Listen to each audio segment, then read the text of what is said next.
My name is Jerry, and I will be your host and narrator while we tour this most famous of Old West towns, Tombstone. Before we go into the town itself, it would be appropriate to examine the surrounding area. This is the terrain that the early explorers, the early miners, had to contend with. Washes, gullies, cliffs, mountains. This is the high desert with blistering heat and also freezing cold. Snakes, scorpions, Gila monsters, all of which were poisonous, added to the charm. As if that wasn't enough, the ever-present Apache Indians, led by such chiefs as Cochise, Victorio, and Geronimo, were seemingly always on the warpath. Their depredations against the miners and the settlers are well known. But the urge to wealth is strong, and some men persisted in their search for what they thought would lead to an easier life. Some found it, but most did not. The first miner to stake a claim was Frederick Bronkow in 1857. Shortened to Bronco by topographers of a later day, his name still lives on some Arizona maps. But that was all the good Mr. Bronkow got out of his mine. Some of his workers, who may have been jealous at his ore samples or just for his supplies, caught him with his guard down working at his mine one day and killed him. Exit Mr. Bronkow. But before Mr. Bronkow's demise, he built this adobe cabin which went on to a fame all its own. This cabin in the immediate surrounding area is Arizona's most deadliest spot. It's known that at least 18 men met their end here on different occasions due to quarrels for possession of the mine or because of the ever-lurking Apaches. Some historians say the figure is closer to the mid-20s. But regardless, whatever the figure was, it was all for naught. For you see, Mr. Bronkow's mine turned out to be worthless. Into this picture, around April of 1877, entered a down-on-his-luck prospector by the name of Edward L. Shefflin. He had neither technical skill nor scientific knowledge, but he did have two qualities that counted. He had enormous patience, and he had the unwavering conviction that someday he would make his strike. And that someday began in September of 1877 when Ed and a friend, William Griffith, recorded the claim that they called the Tombstone. The name Tombstone was picked up from the fact that Ed's friends told him that if he kept picking around in this area, that due to the Apaches, all he would find would be his tombstone. The tombstone, it turned out, wasn't really that rich, but another specimen assayed out to over $2,000 per ton, and that was all it took for Ed to get financial and physical help. But again, Lady Luck wasn't forthcoming, for that $2,000 per ton specimen was only a shallow pocket. The claim was christened the graveyard because their hopes lay buried there. But Ed persisted, and his friends admitted that geological signs were present. They turned the fireplace of Bronkow's cabin into an assay furnace and systematically explored. Eventually, another strike was made, and poetic justice was on Ed's side, for he was the one who found a lode that assayed out to $15,000 to the ton. And further investigation showed that the veins ran deep. And that day, that one day, changed Ed from a stubborn fool into a man of great achievement. And there was only one name possible for this mine, a name that was given to the mine, but a name that was meant for Ed, the Lucky Cuss. Lady Luck smiled again on Ed and his partner, Dick Gerd. Their second major find was called the Tough Nut. The third rich mine was found by another party, a pair named Hank Williams and John Oliver. They made an agreement with Shefflin and Gerd to split in whatever claims they located if Gerd would do their assaying for them. And most naturally, when they did find something big, they promptly forgot about the agreement until it was indignantly called to their attention. Gerd and Shefflin called their share of the claim the contention, while Williams and Oliver called their half the Grand Central. Thus the stage was set. The reason for people to come to this hellhole spot on Earth was clear, and it was positive. Untold wealth. The site chosen to build the town was previously called Goose Flats, a flat mesa overlooking the Tough Nut claim. In March of 1879, the town was laid out. Fremont Street was designed to be the main street and was made originally 80 foot wide. But with usual indifference to city planners, it turned out that Allen Street, which is 1 block south, became the main thoroughfare. And this is Allen Street on a sleepy Sunday morning. Sundays in Tombstone are called Picture Day. This is the one day in the week that Allen Street is roped off to allow the tourists and the visitors easy access to take photos. And there are many places here worthy of camera. Do not be deceived by the apparent lack of people. Tombstone is the most popular attraction here in southeast Arizona. Yes, it is a real town, and the tourist and the sightseer can walk the same streets and enter the same buildings that the early miners and notorious outlaws did. The people of Tombstone are doing an excellent job of retaining the original appearance of this Old West town. All of the repairs and maintenance are geared toward retaining the authentic flavor of this historic landmark. The power company is trying to restore Allen Street to its 19th century appearance by moving the power lines.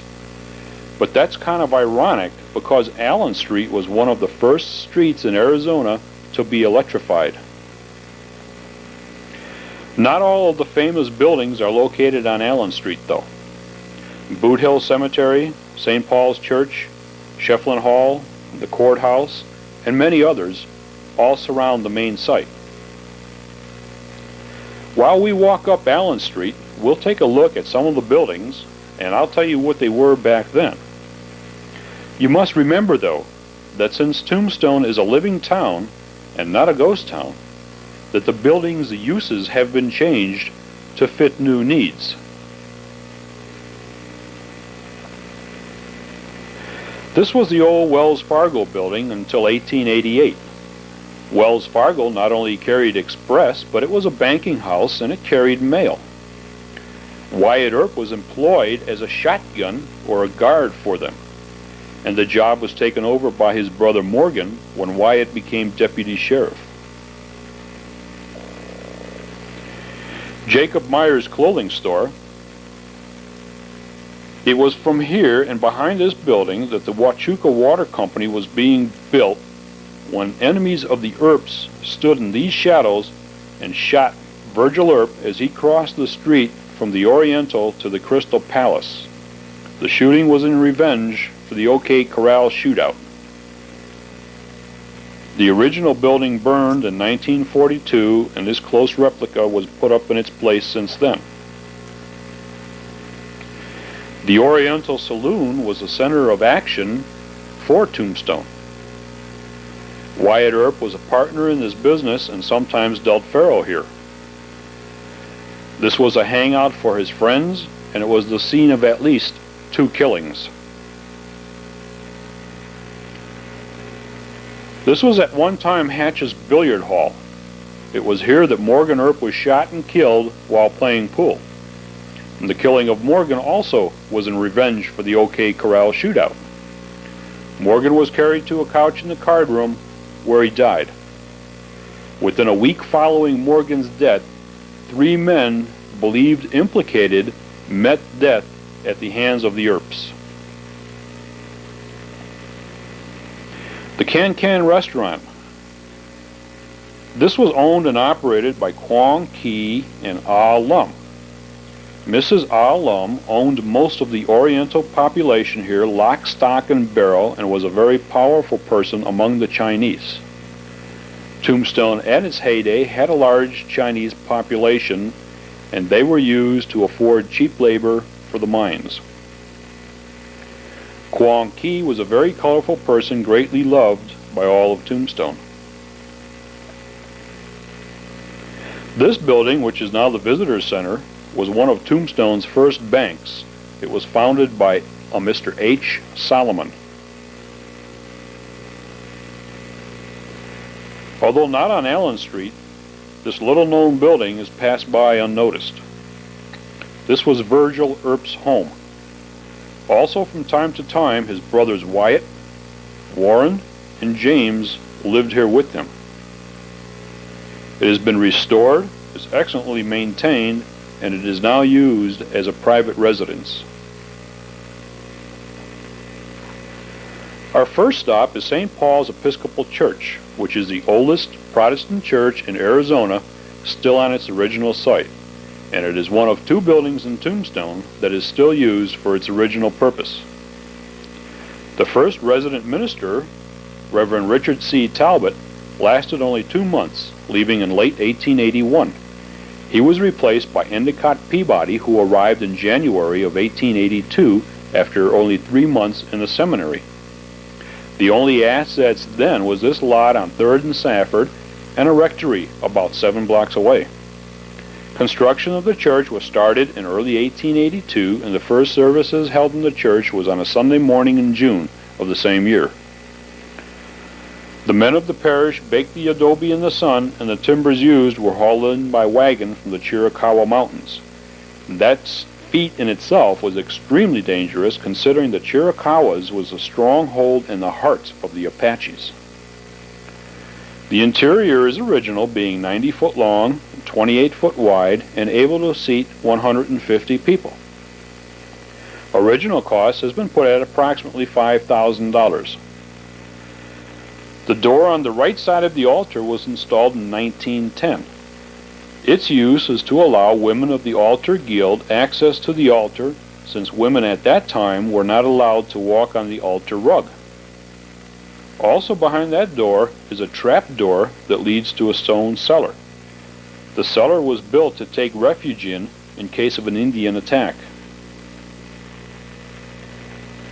The chandeliers came from a ship and originally burned whale oil. They were converted to carbide, then natural gas, but are now electrical. The unique stained glass windows are the originals. They were hauled by wagon from San Francisco. And the very peaks or tops of each of them have their own meaning. The 2 sheep referring to Jesus being the Good Shepherd and Jesus being the Lamb of God. The beehive is a sign of the community working together for a common cause. The lilies of the field, they toil not, but they are always vested in splendor. And the holly and ivy was an English hymn popular in the 1880s.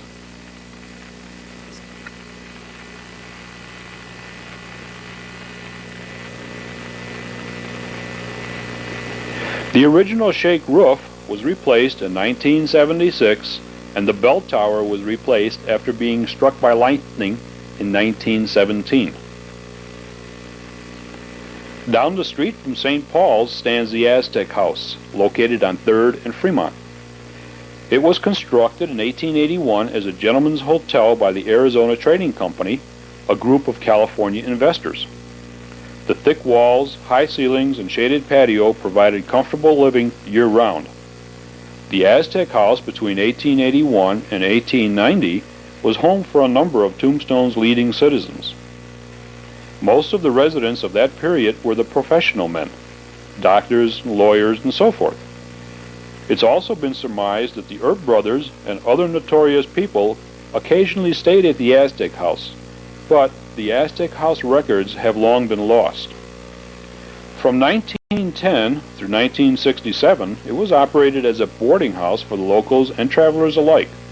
The wooden threshold shows much wear, and the imagination can run wild as to who once patronized this historic building. The famous gunfight between the Earps and the Clantons was witnessed by the Aztec House manager through these windows. For you see, right across the street is the OK Corral and Fly's photo studio.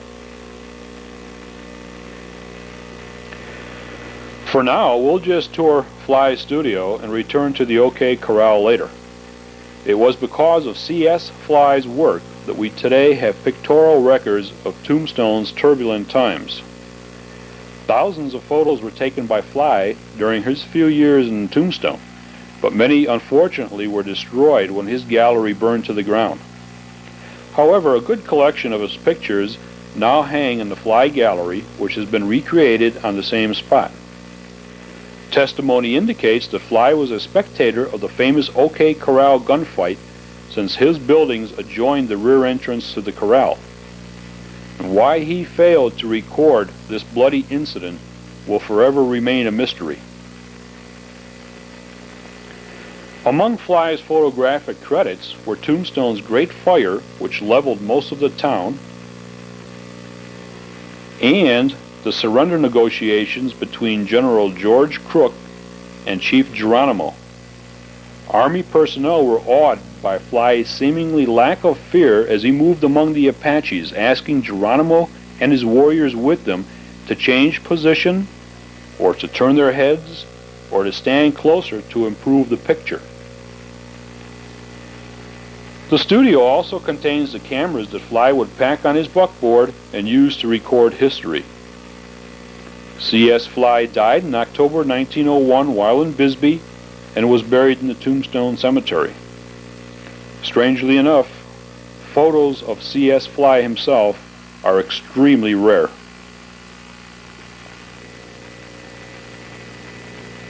Remember we said St. Paul's was one of two buildings still being used for its original purpose? Well, just down the street is the other building, Tombstone City Hall. It was built in 1882 and has been in continuous use since then. And standing as it does, excellently maintained, it is a photographer's dream. 1/2 block away from the City Hall stands the Shefflin Hall. This is one of two theaters still left in Tombstone, the other being the Birdcage. Shefflin Hall was the theater where the proper ladies and gentlemen could go for entertainment. And as we'll see later, the Birdcage, well, the Birdcage was not in that category. The first professional company to appear here was in December of 1881, and the final live use of the Langley stage was in January of 1917. Wyatt Earp and his brother Morgan attended a performance of a play here called Stolen Kisses in March of 1882. And 1 hour after the show ended, Morgan was shot to death in a pool hall on Allen Street in revenge for his participation in the OK Corral gunfight. This was the town's social center. The Arizona Masonic organization, King Solomon Lodge No. 5, which was chartered in March of 1882, was meeting here before then and still meets here to this day.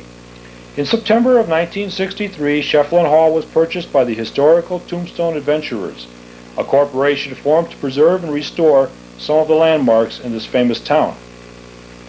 After months of work by carpenters, plasterers, stonemasons, and painters and other craftsmen, Shefflin Hall was restored to its exact 1881 appearance and later donated back to the town of Tombstone.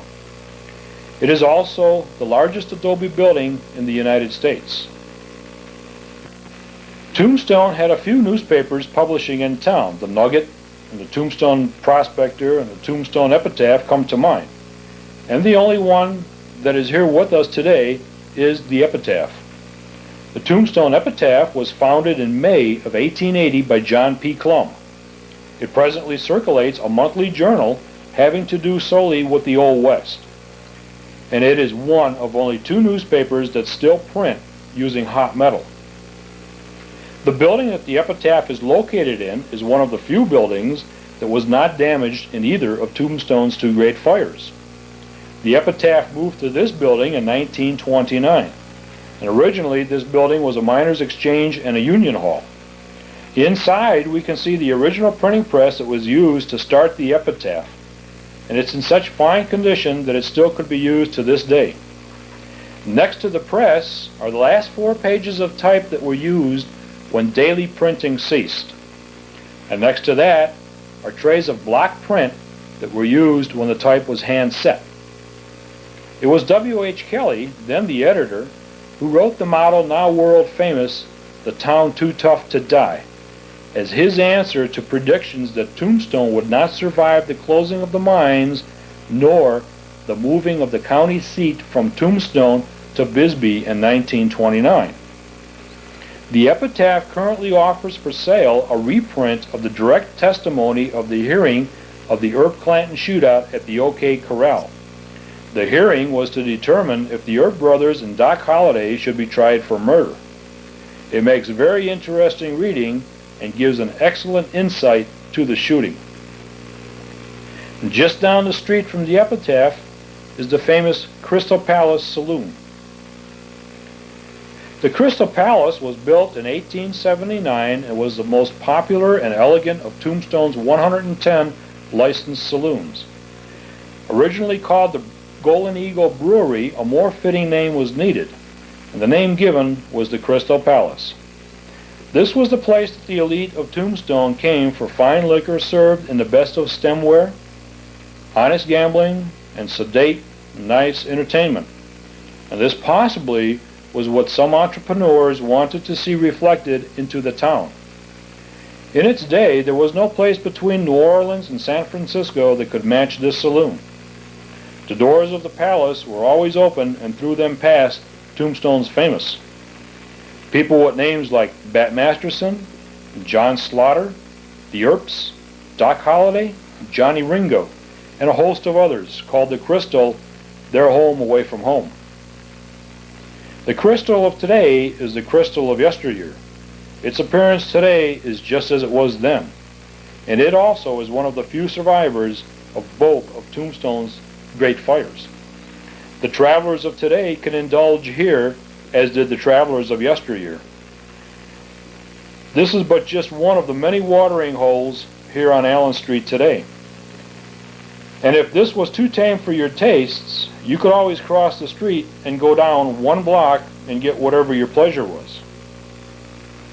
Upstairs of the Crystal was located the offices of the Town Marshal, Virgil Earp, the Cochise County Sheriff, John Behan, Judge Wells Spicer, Dr. H. Matthews, the Town Coroner, and Dr. Goodfellow, who was famous for his surgery. The Crystal is just across the street and a block away from the most famous of Tombstone's red light districts. This is the famous Birdcage, the Birdcage Theater. The word theater being used here rather loosely. This was the beginning of Tombstone's red light districts, and this was the place that the good ladies of town did not walk in front of. And this was the place that you did not talk about in front of your children. The miners had their silver mines in the hills, and the ladies that worked here, well, the ladies that worked here, they had their silver mines also. They got their wealth from inside this building. The New York Times in 1882 called it the most notorious and wickedest bawdy house in America. The 140 bullet holes stand as mute testimony to the 16 gunfights which took place on these premises. We have arranged an interview with Big Minnie along with her husband Joe Bignon in the year of 1886. For you see, in that year of 1886, Big Minnie and Joe Bignon were the proprietress and proprietor of the Birdcage. So let's kind of let your mind wander, and let's go back in time and see what the definition of a bawdy house was back then. Hi, come on in. Famous Birdcage Theater you've just come into. Do you realize people come from the Barbary Coast to see the Birdcage Theater or the Bowery in New York? They come all the way to see this place right here. We've got gambling, we've got the ladies, And we've got a theater. And this is my husband, Joe. He takes care of anything you want. And of course, I might have to take care of a few things myself. What's your pleasure? Or maybe I should say, what's your poison? We've got anything you want here. This grand, beautiful theater was built in 1881, folks. And the upstairs takes you up to the bird cages. It's the opera boxes, really. But they became known as bird cages because of our singing ladies that went up there and imitating Judy Lynn. It costs you about 25 bucks a night to have a little box upstairs, and you can have liquor sent up to you with our dumbwaiter right here, and we've got plenty of room for everybody. We've got plenty of ladies for everybody. Up here on 6th Street's the red light district, as they say, and a lot of those ladies work upstairs for me and my husband, Joe. We take care of most anything you want. We've got gambling. Only costs you $1,000 to get into the poker game. That's been going on for quite some time now, 24 hours a day without a stop. But we, like to triple in things like that. I've got a lot of good friends that come in and help us out when we're in a pinch. Beautiful setup down here on Allen Street. Only got about 106 bars. Those saloons are really a lot of fun, but the Birdcage Theater is the best. We've got entertainment from everything from melodrama, vaudeville, to wrestling matches. Oh, hi, Madame Ledoux, come on in. Well, hello, Minnie. Hi, Joe. How you doing? Just fine. How are Good you? to see you. Well, I'm getting all straightened out. I think I'm really going to like it here. Well, that's really great. Have you seen Dr. Goodfellow? Yes, I did run into him. I've made some arrangements with the good doctor. We need him to come down and look at the girls today. Okay. If I see him on my way back up the hill, I'll sure tell him. Well, that's great. Excuse me, sir. This is Madame Chloe Ledoux. She has a brand new elite house on the hill. I mean, that's extra special up there. What are you doing, coming down here slumming? Well, I just thought I'd drop in and see one of my sisters. Right on. Your business been booming pretty good? Oh, yeah. I'll tell you what, those miners keep us busy. Oh, I know. I tell you. Shift change, you just get a bunch of new ones. Oh, I tell you. Some of them are kind of rowdy, but, Yeah, they're usually we'll pretty take good care of overall. them. Do you have any problems over at your place? No, not really. I've got me a good bouncer. Oh, that's You know that, everything. that you have to have. You have to have Right. at least a man to take care of that. Yeah. Oh, hi there, Marshall White. How you doing today? Well, pretty Oh, good. hello, Marshall. How are you? Things peaceful in town today, Marshall? Well, I come in for a little business. Oh, well, okay. Well, everything's fine up on the hill, Marshall. I'm having no problems at all. Well, I just wanted to, Hey, is this business or pleasure? business. Oh, no. Hey, you, watch that. He's mine. Don't you touch him. Your hands off of him. I will. Will you take care of those girls? Come here. We can't behave like that. Now, you girls, you know. Just got a new customer in here. Now, let's be like ladies. Go do your fighting upstairs or out the back. I will. But keep you extremely quiet now. Well, Madame Ledoux, I just really hope that you do well in town. I know you will. Because you've got clientele that is just marvelous. Now, you take the people that come in here. They shoot up my place. There's 140 bullet holes in my place so far. But you know what really makes me mad? When they start fooling around with my damn bar. Just look at that. My goodness. Some old bird came in here and I about killed the guy. Well, you're gonna have to make them start checking their guns with Joe. That'd be the only way to be sure. We had a lot of trouble with that. I'll tell you what. Well, you know, when Wyatt Earp was in town, he put a gun law in town. Yeah. Well, now that he's gone, I don't know who I can get to enforce the law except me and Joe here. Excuse me. And what's that, honey? Oh, crack! You know I don't give any crack. You take every dime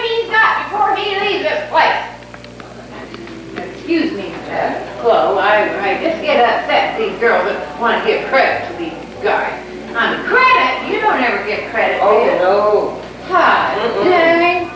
Well, I'll tell you what, there's nobody gonna leave here with money in his britches, I'll tell you that, right now. Okay. Well, hi, Dutch Annie.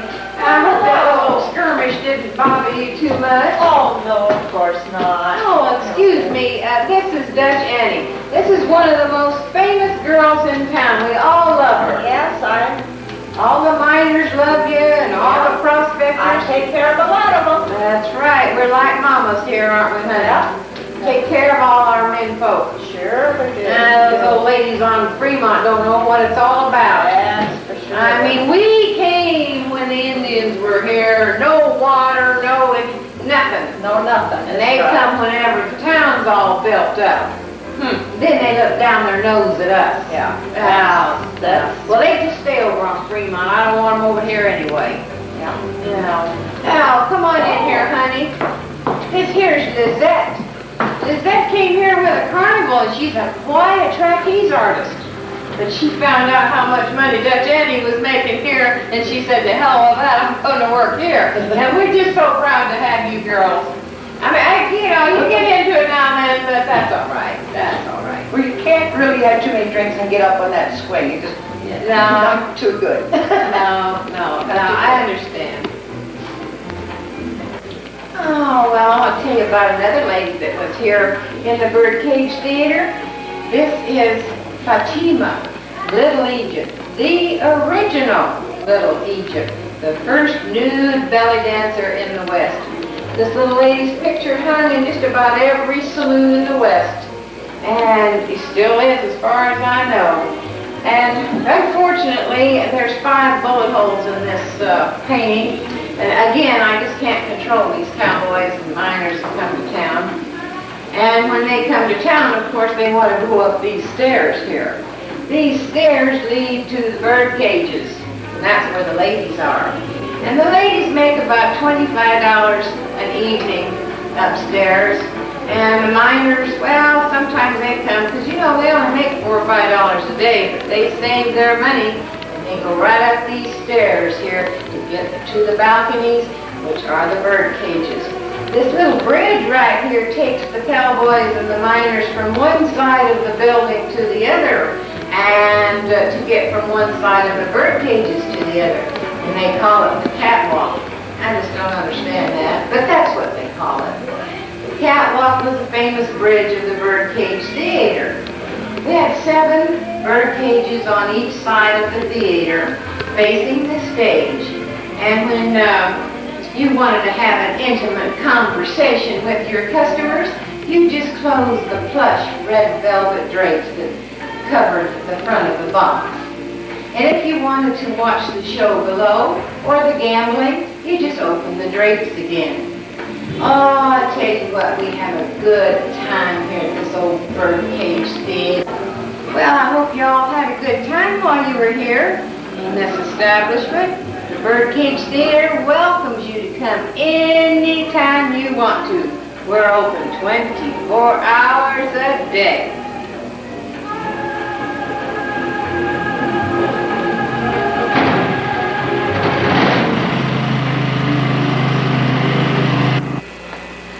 Well, that was then, and this is now. Life certainly seemed, if not one thing, it really was colorful. In the rear of the birdcage, a museum offers an insight to the gambling and the hellacious goings-on. What Big Minnie didn't know, and couldn't tell you, was that after the mines flooded, and her business took a turn for the worse, the birdcage was sealed and locked up as it stood. It was locked and boarded up with all the furnishings inside. Imagine what a time capsule that made. It was reopened to the public in 1934, but only this time as a tourist attraction. It is Tombstone's only historic landmark in its original state. The lighting fixtures, the chandeliers, the gaming tables, drapes, grand piano, coin-operated jukebox, all the furnishings are all original. And to visit the birdcage takes one back truly over 100 years into its authentic past. The card game that Big Minnie referred to finally finished. 8 years, 5 months, and 3 days in the running. The house took 10% of each pot, and it took about 1 week waiting to get into the game.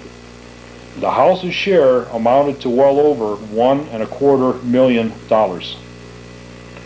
Tombstone is a town of paradox. From the bad birdcage, let's go to the good.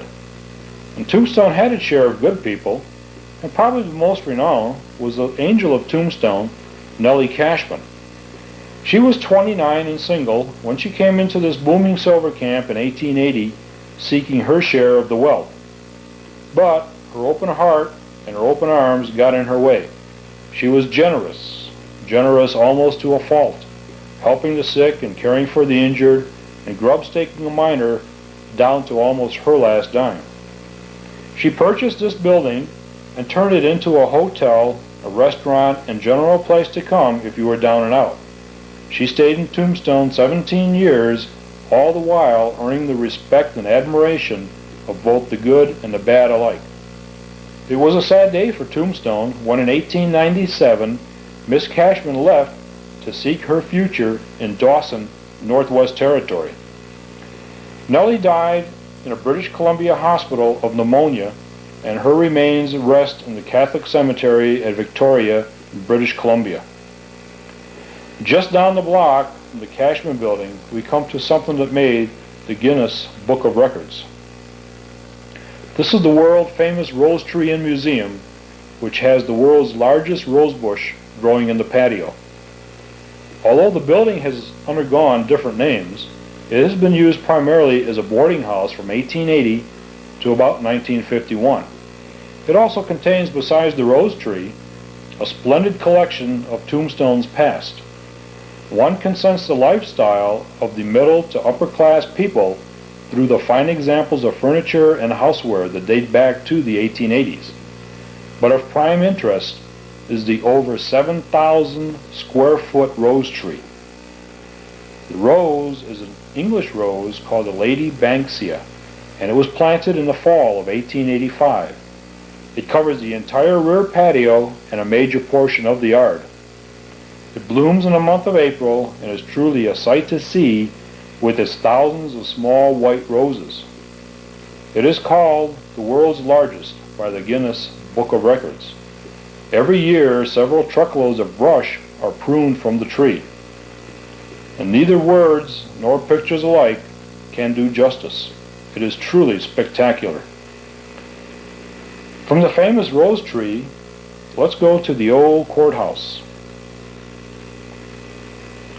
This stately building was the county courthouse during Tombstone's heyday. In 1881, Cochise County was formed, and Tombstone, which was the largest, fastest growing, and most important community in this new county, was chosen as the county seat. The courthouse was completed in late fall of 1882 at a cost of nearly $50,000. It housed the offices of the sheriff, the treasurer, the recorder, and the board of supervisors. The courtroom was on the second floor above the jail. And Tombstone remained the county seat until 1929, when that distinction was voted to the then growing copper town of Bisbee. In 1955, the Tombstone Restoration Commission started the long job of restoration. In 1958, the Arizona State Parks Board acquired the courthouse, completed restoration of the second floor, and opened the building to the public. It is open 364 days a year, closed only on Christmas Day. Now let's go inside for a quick visit. It's very difficult to pick out one or two subjects to show, since it is all so interesting. But up on the second floor is the courtroom, and surely, if these walls could talk, we would be here quite a while. If they could talk, you would be told of the mass hanging in the gallows yard below, of the 5 bandits who were found guilty of robbing a store in Bisbee and killing 3 residents.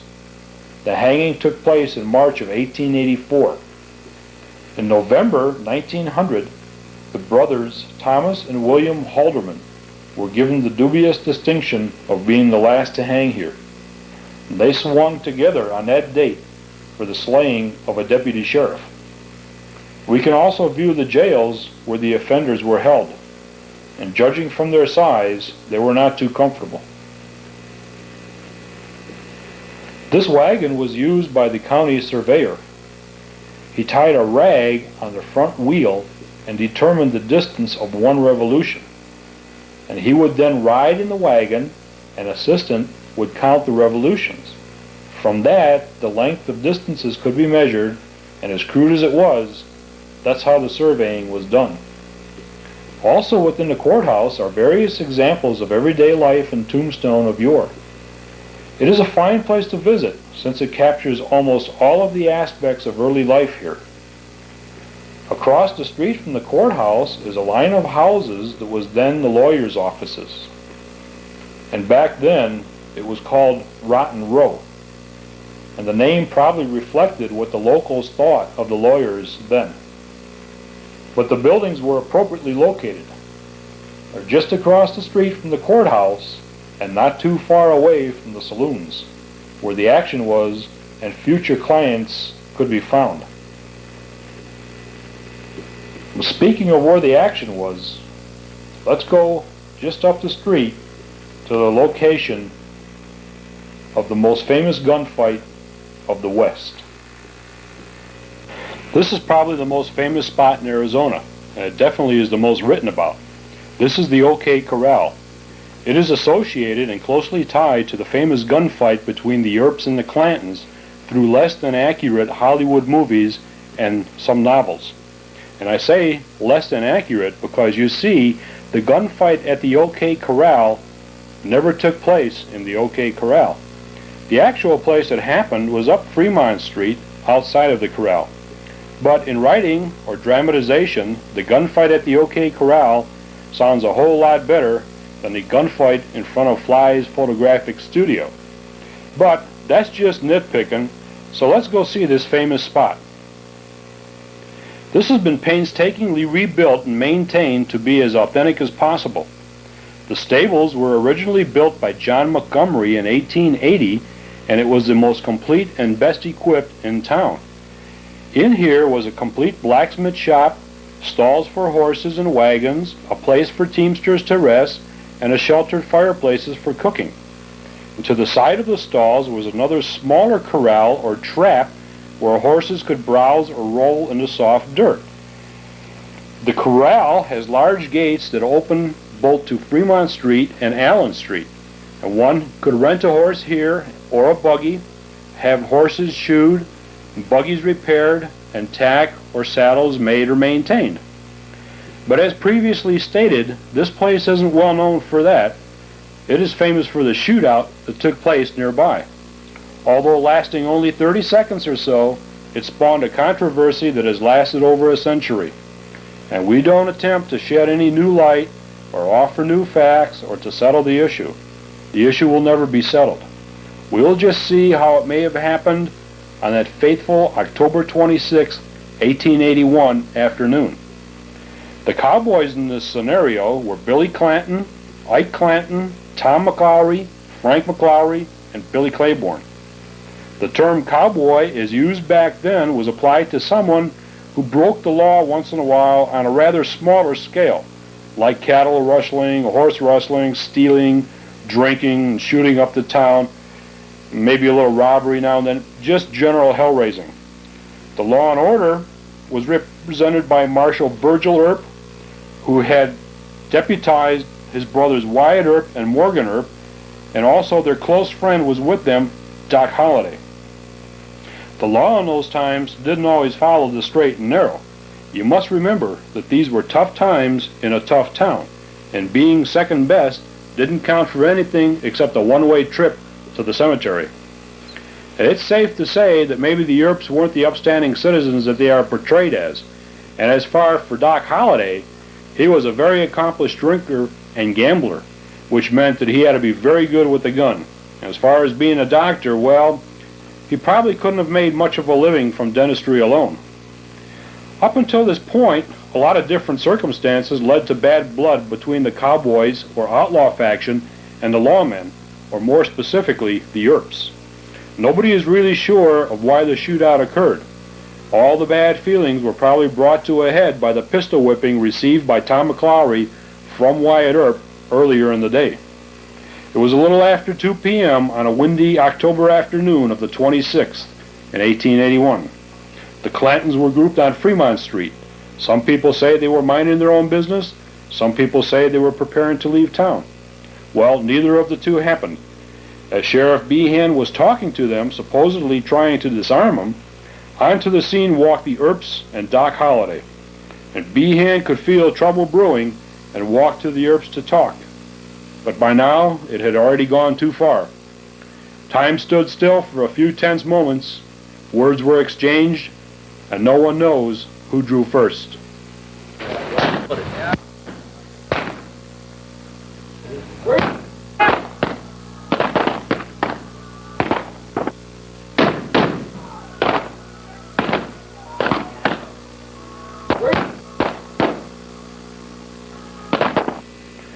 When the smoke cleared, 2 men lay dead and another dying, their blood soaking into the gray dust. The end result? Billy Clanton, shot dead. Frank McLaury, shot dead. Tom McLaury, shot dead. Both Ike Clanton and Billy Claiborne ran when the shooting started. Virgil Earp was wounded, but survived only to be later ambushed in Tombstone and crippled for life. He died in Goldfield, Nevada in 1905. Morgan Earp was wounded, but survived only to later be shot dead while playing pool in Tombstone in revenge for his participation in the Clanton-McLaury shootout. Doc Holliday walked away with only a scratch and died peacefully in a sanitarium from TB 6 years later in Glenwood Springs, Colorado. Wyatt Earp was the only man to walk away unhurt and lived to the ripe old age of 81. He spent his later years as a real estate speculator and recounting his memoirs. It was a deadly affair. Everyone involved paid a heavy price. The only thing we are left with are 3 graves in Boot Hill and the main marker erected by friends of the McLaurys. So let's go to Boot Hill and see another popular attraction. Down full circle now. We've seen where they worked, we've seen where they played, and we've seen at least how some died. And this is where they were put to rest. This is Tombstone's famous Boot Hill. We call it Boot Hill because a high majority of the people died with their boots on. And Boot Hill was laid out in 1878 and used heavily until 1884. They opened another cemetery when the good citizens of Tombstone started to object about being buried with the riffraff and the troublemakers. Vandalism and neglect turned Boot Hill into little more than an eyesore in the 20s and 30s. But diligent work by some of the local residents brought it back.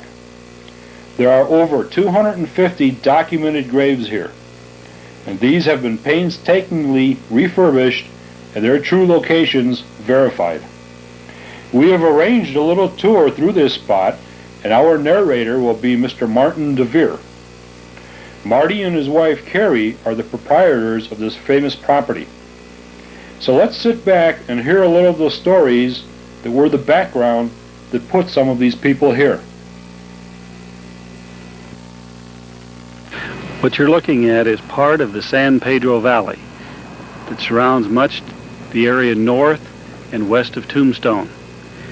The first non-Indians that came into this area were the Coronados Conquistadors in the early 1500s. They traversed this country following the San Pedro, looking for the 7 cities of Cibola. What they finally found was Zuni, New Mexico, which obviously wasn't a city of gold. But after that, the Apache pretty well controlled everything that went on in this part of the state. You're coming across part of the Dragoon Mountains. And behind the large rock formations was the Cochise stronghold. And until he died, he dictated most everything that happened in this area. In fact, it is one of the reasons that this area was so late in development. At the start of the Civil War, the Army was pulled out to go back and fight the South. And so the Indians took over. And it was a pretty dangerous area to come and search for the gold and silver that was buried in these hills, until Ed Shefflin worked up the gumption to come in the mid-1870s. And of course found what was to be one of the richest silver strikes ever hit in the West.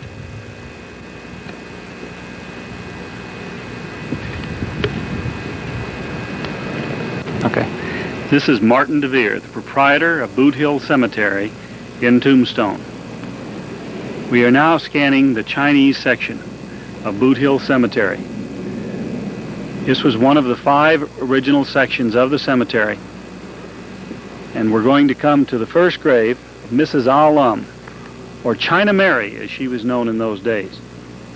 Now, China Mary was the leader of the Chinese community in Tombstone, which during the early 1880s probably numbered at least 1,500.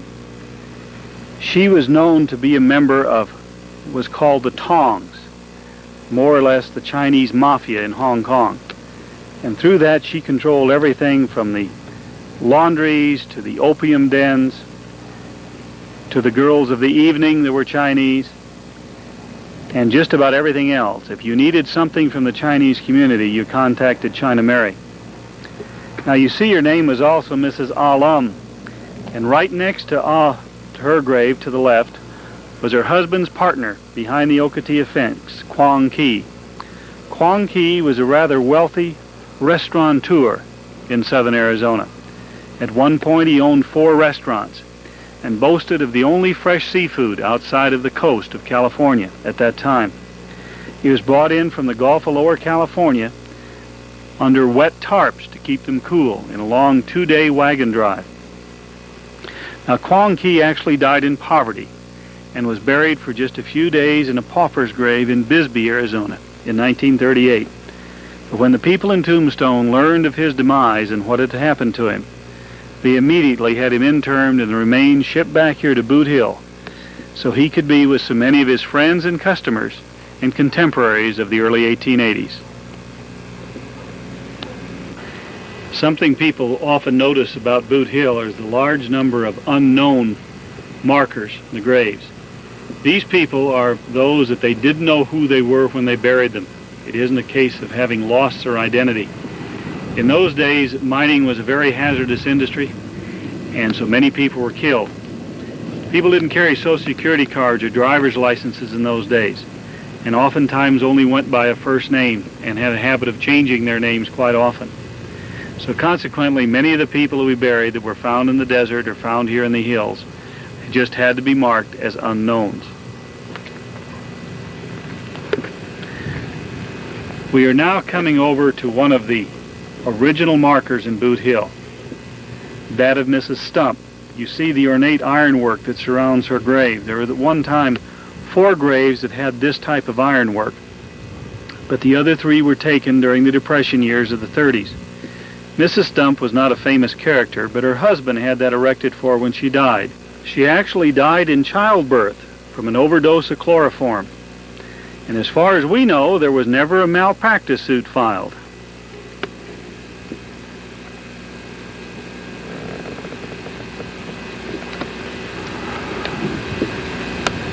Next graves we're going to come to here are those of Dan Dowd, Red Sample, Tex Howard, Bill Delaney, and Dan Kelly.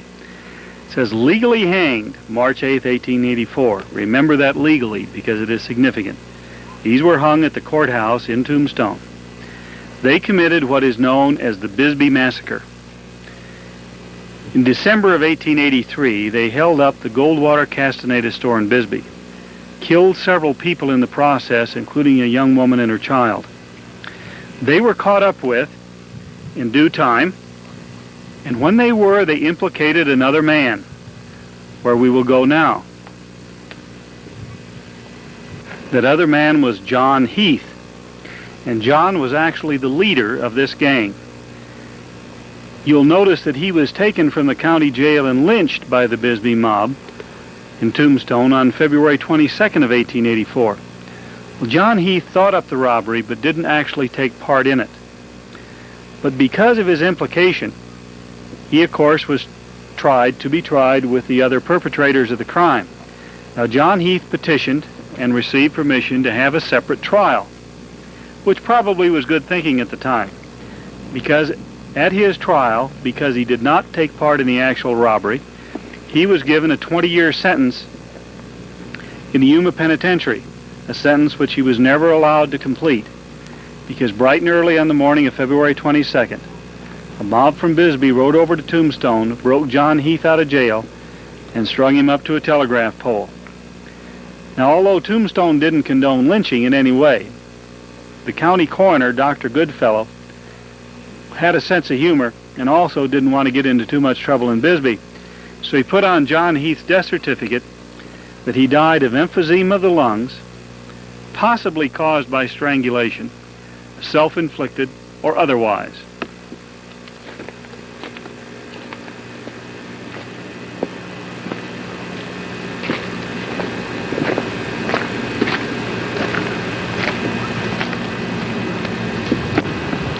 And here we have one of the more famous grave markers of Boot Hill, although the character himself was not that famous.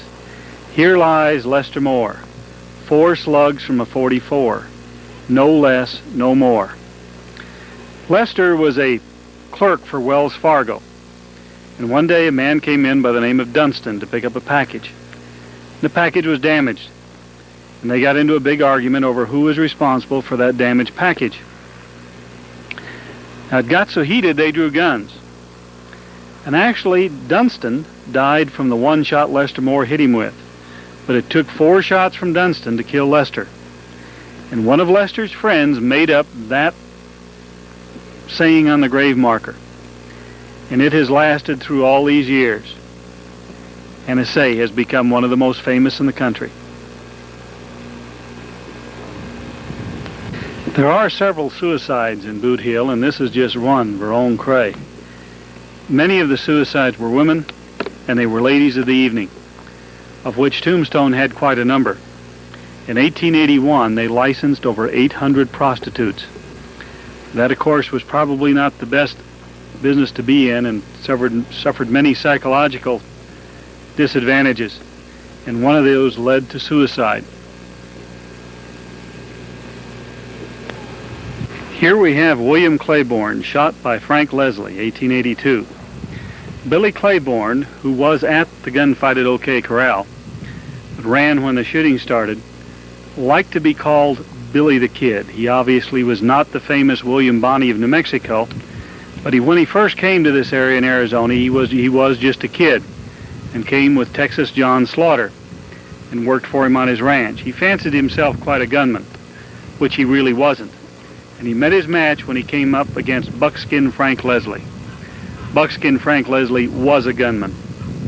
During his lifetime, we know of at least 14 people that he killed. The first 13 were men, and he walked away scot-free. The 14th was a woman, and he spent several years in Yuma Penitentiary for that little deed.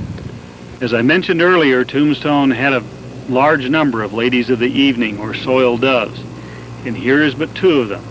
It says Margarita stabbed by Gold Dollar. It seemed that Gold Dollar, or Little Gertie as she was also known, had a boyfriend who Margarita took somewhat of a liking to, and it made Gold Dollar very jealous.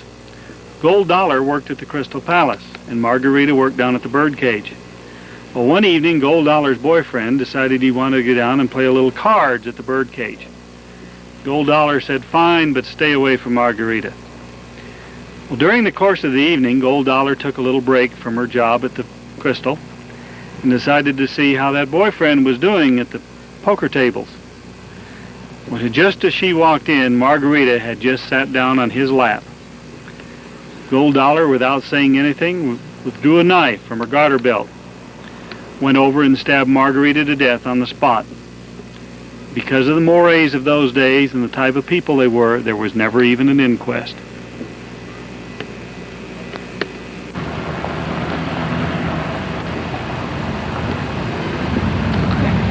Here we come to another one of the original markers left in Boot Hill. It says, "In memory of M.R. Peel." M.R. Peel was a young mining engineer, had an office with one of the mines down in Charleston, which had just just out of Tombstone, the milling community for Tombstone's mines. One evening, two men came in. The object was possibly robbery, we don't know. But they shot M.R. Peel, who was sitting behind his desk. Now, his father was a rather prominent judge in Tombstone and had the marble marker erected over his son's grave. It is the only one of that type in Boot Hill.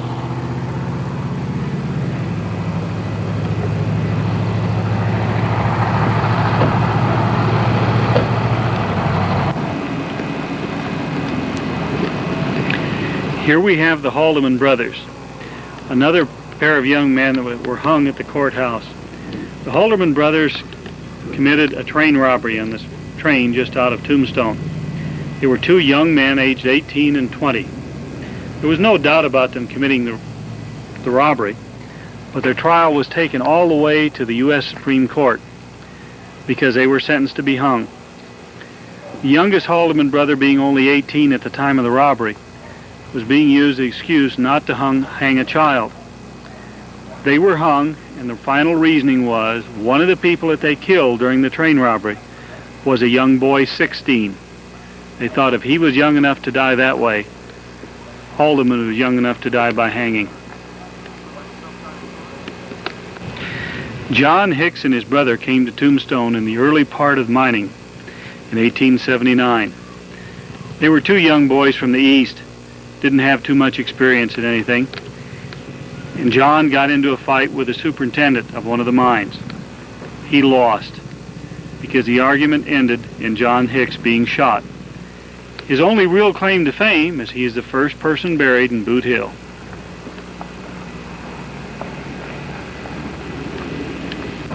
Here we have Tom Waters, a man shot over the color of his shirt. Tom Waters was a young mining man here in town, big man, had quite a reputation. When he got drunk, he also got mean. Well, one morning he showed up in town with a brand new shirt, blue and black plaid. Well, today that would seem kind of drab, but in those days that was a pretty wild shirt. People started kidding Tom in the morning about the color of his shirt, and Tom proceeded to do quite a bit of drinking. Sometime during the afternoon, he made mention that the next person that kidded him about the color of that shirt was going to be dead. Well, shortly thereafter, one of Tom's best friends walked in, saw him in the shirt, and that heard about the threat and started to kid Tom. The man didn't have a gun, so Tom just hauled off and knocked him down. Well, the man went home, got a gun, and came back and shot Tom Waters. Now, because of the threat, it was considered self-defense. Now we have what was the end result of the gunfight at OK Corral. The graves of Billy Clanton, Tom McClowry, Frank McClowry. The main marker says murdered in the streets of Tombstone, 1881. The controversy still goes on whether that murdered is correct or not. But that was obviously erected by the family of those who died.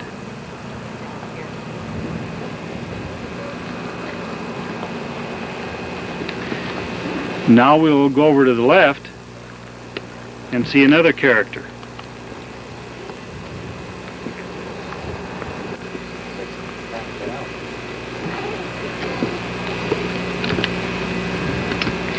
Now we have Newman Hayes, Old Man Clanton, Billy's father. Newman Hayes Clanton died in August of 1881, 3 months before the gunfight. Now, he died in what has turned out to be the Clanton fashion, except Billy. He died in the act of rustling cattle. He was using the same trail for the third time, bringing stolen cattle out of Mexico. And on the third trip, they were laying in wait for him, and he was killed. Brother Ike and Phineas died in much the same manner.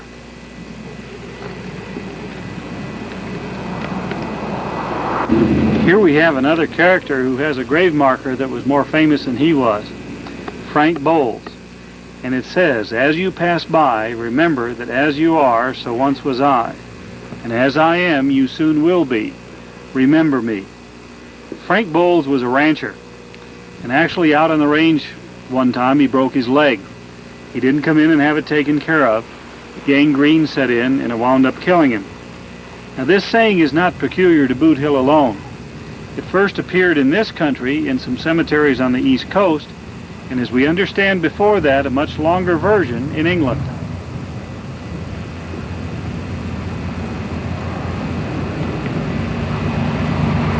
Well, thank you, Mr. DeVere, for your narration. And while we're on the subject, let's look at one more monument. Remember Ed Shefflin, the one who started all this? Well, this is his monument, located a couple miles outside of Tombstone. He didn't live to see the decline of the town he was responsible for starting, and he didn't live to see the closing or hard times the mines fell upon. He passed away alone in the Oregon wilderness while prospecting in 1897. Although he was wealthy, he was a prospector first, and that meant always looking for another big strike. His last wish was fulfilled when he was brought back here and laid to rest. Ed's brother Al died in 1885 before he could enjoy his fortune. Richard Gerd, Ed's quasi-partner, lost a major share of his wealth in some Mexican mining adventures and died in Southern California in 1910. Before concluding, let's see the remains of some of the mines that are now memories. These mines are rarely seen by the tourists or visitors. The mill towns of Fairbank and Charleston was where the most of the ore processing was done. But with the closing of the mines, these towns fell into decay, and today they're ghost towns. But that's another film. The beginning of the end came around 1881 when water started ever so slowly seeping into the lower depths. But everything was on a high roll, and nobody could see how water, in a desert no less, could be a problem. Well, they found out.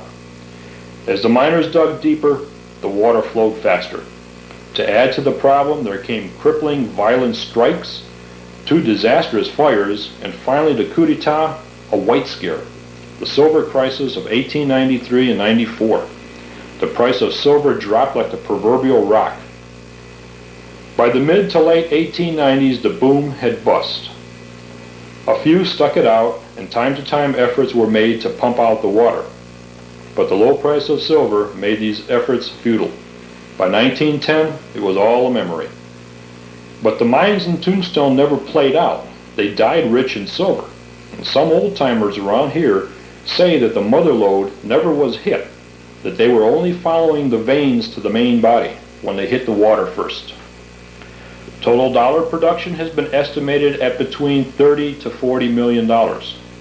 But before you say that's not so much money, remember that those are turn-of-the-century dollar values. And that was based on silver selling for 92 cents an ounce. Convert it into today's dollars, and you'll come up with a tidy chunk of change, probably well over $1 billion. There's something in Tombstone for everyone. Lovers of old buildings will be gratified. History buffs will be in heaven. Antique admirers will find it hard to leave. Today's Tombstone's busy streets have faded from memory. When the crowds and the tourists and the visitors do gather, they come to see the characters out of the old Western legends, the badmen, the lawmen, the ladies of the evening. And they come to see where this very unique part of our history was made. It's fun and it's important. This frontier myth is our contribution to the world's store of folklore. And it turns out that old Mr. Kelly was right. The saying, "the town too tough to die," is accurate and it's appropriate. Tombstone proves it every day. Tombstone is located in Cochise County in the southeast corner of Arizona, about 1.5 hours drive from Tucson. Tombstone has more than ample facilities for the visitor's comfort. The RV parks can supply more than adequate parking and hookup space for your recreational vehicle. The motels in the immediate area have all the modern conveniences expected, and the town's restaurants offer Western meals second to none. The Indian attacks and the gunfighting have all been replaced by friendly people willing to show what the West was like at one time. And since there are different activities and shows at different times throughout the year, we have included the Tombstone Visitor Information phone number at the end of this film for your convenience. The actors and actresses are from the acting group in Tombstone called the Wild Bunch, and we wish to thank them. Thank you and enjoy Arizona and Tombstone. And finally, this is a by the way footnote. Just for clarification, for those of you who may not be up on your Western lore, Billy Clanton, who was one of the 3 killed in the OK Corral shootout, was very camera shy. So much so, in fact, that no known verifiable photos of him exist. And that is why we showed you a photo of his brother Ike Clanton. The other photos are, in fact, accurate. Also, it could be said that the Crystal Palace Saloon is still being used for its originally built purpose. It is still a saloon with entertainment and open to the public, but the offices upstairs are vacant and the gambling doesn't take place there anymore. Thank you again.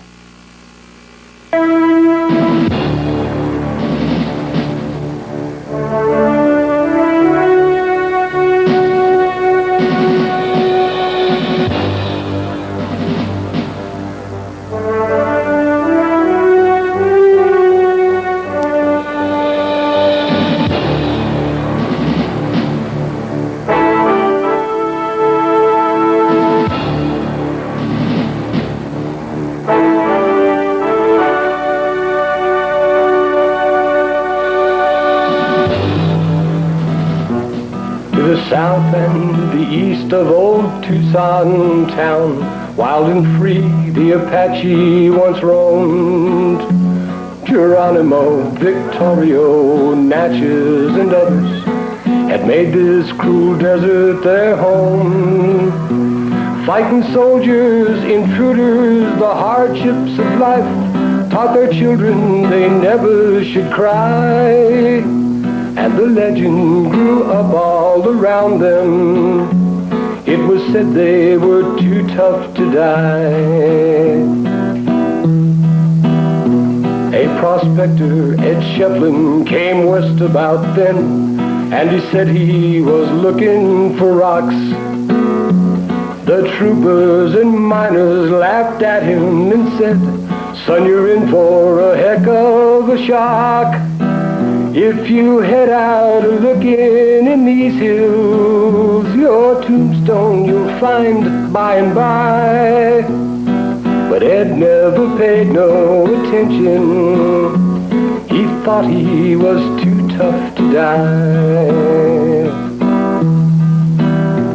Then folks started calling it Tombstone, this place from where Ed went to find millions of dollars in silver from contention and the lucky cuss mine.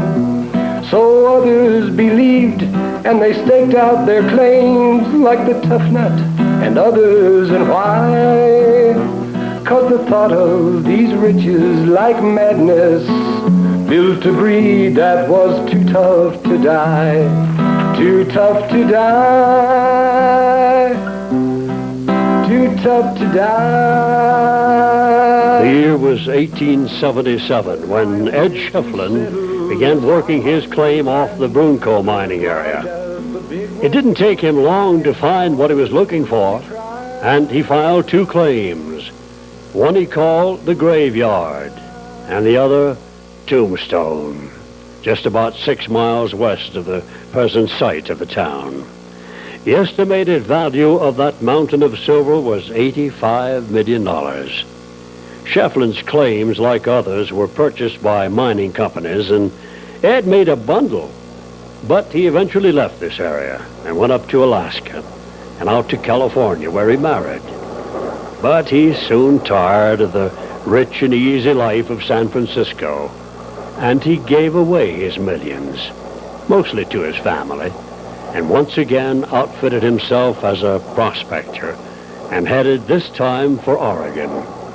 It was there in Jackson County, Oregon, on May 12th of 1897 that they found Ed's body. He was only 49 at the time, and it's said that he died of a heart attack. Did Ed find more silver up in Oregon? Well, no one knows for sure, but it's alleged that the last entry in his diary read, "Found it at last, richer than Tombstone ever hoped to be." Ore samples in his cabin assayed out at $2,000 to the ton. Ed was buried 20 miles east of Canyonville, Oregon. However, he was not to remain there very long, as his last wishes were found in his papers.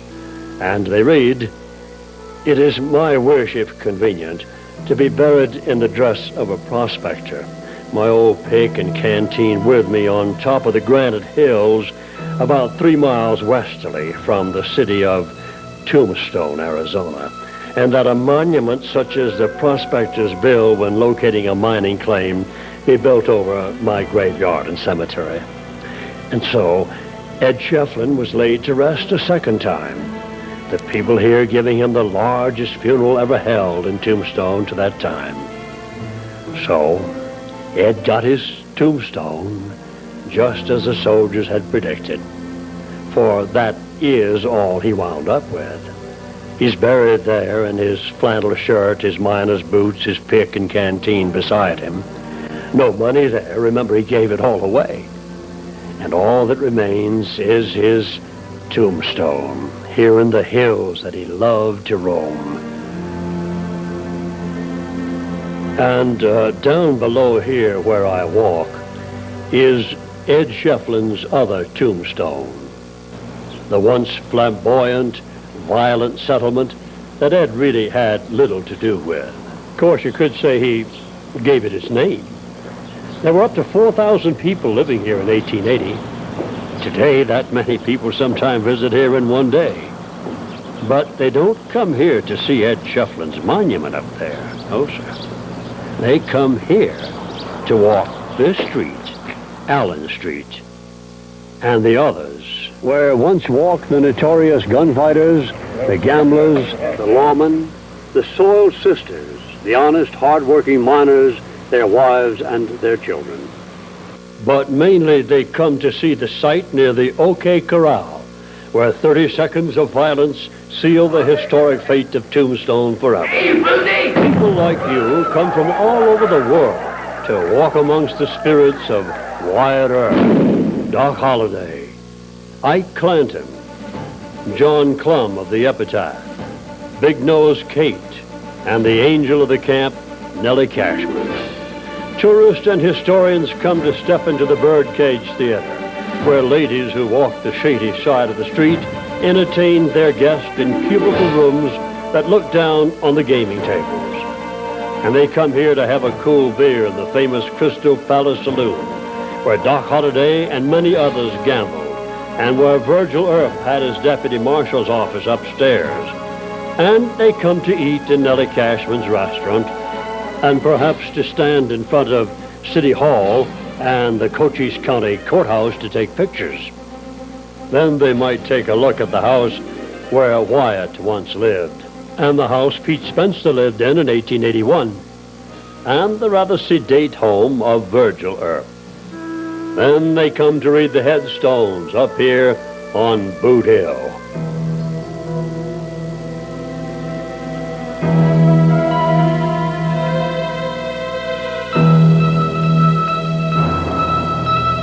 I'm Ken Dunnigan, and I'll have the pleasure of being your guide as you look back on the history of Tombstone and the fight at the OK Corral. And now I'd like for you to meet my good friend, the celebrated author of the book, The Chronicles of Tombstone, and a noted historian on Tombstone, Mr. Ben T. Trawick. Ben? You know what a boot hill is, don't you? That's the place they buried people before they took their boots off. Tombstone's Boot Hill was formed in 1879. It lasted until 1884, at which time it was closed and labeled full up by the city council. Many famous and infamous people are buried in this cemetery. Here lies the remains of Mrs. Stump, one of the original graves in Tombstone. This iron fence was put up when she was buried in 1884. Still stands. Mrs. Stump died of an overdose of chloroform. I don't know where she took it herself or where it was administered by a physician. This is the grave of China Mary. Tombstone in the 1880s had several hundred Chinese people who lived here, worked here, and died here. Some were buried here, some were shipped back to China. China Mary controlled every one of those Chinese and owned them body and soul, probably because she represented the 6 companies who brought the Chinese over from China to America. When China Mary died, she was well respected in Tombstone and had quite an impressive funeral. She asked to be buried here beside her friend, Quang Ki. The grave right next with all the Okatee around it is Quang Ki's grave. China Mary's husband and Quang Ki jointly owned the famous Can Can restaurant. There were over 500 Chinese living in Tombstone in the 1880s. These people had built the railroad across Arizona, Southern Pacific, and when the railroad was completed, they had nowhere to go.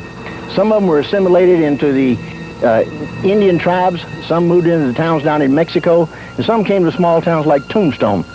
In Tombstone, they were laborers, gardeners, cooks. They made charcoal, they chopped wood, they grew vegetables and sold them, and a lot of them opened laundries. These graves are the three graves of the losers in the gunfight at OK Corral. Billy Clanton, Tom McLaury, Frank McLaury, killed on October 26, 1881. Right before me lies probably the most famous grave in Tombstone Cemetery. It's the grave of Lester Moore. Lester was an agent for Wells Fargo down at the border town of Naco, which is about 25 miles from here. Hank Dunston was a cowboy who was expected a package to be delivered by Wells Fargo. It was several days late, and Hank was beginning to lose his temper. So when he did get his package, it was all smashed and beat up like the mail sometimes does today, and Hank was very angry. So he pulled his gun and he shot Lester Moore 4 times with a .44. Lester pulled his gun and shot Hank once. Both men died. I don't know what happened to Hank, but Lester Moore's friends brought him to Tombstone, buried him in Boot Hill, and gave him a marker that made him famous the world over. Here lies Lester Moore. 4 slugs from a .44. No less, no more.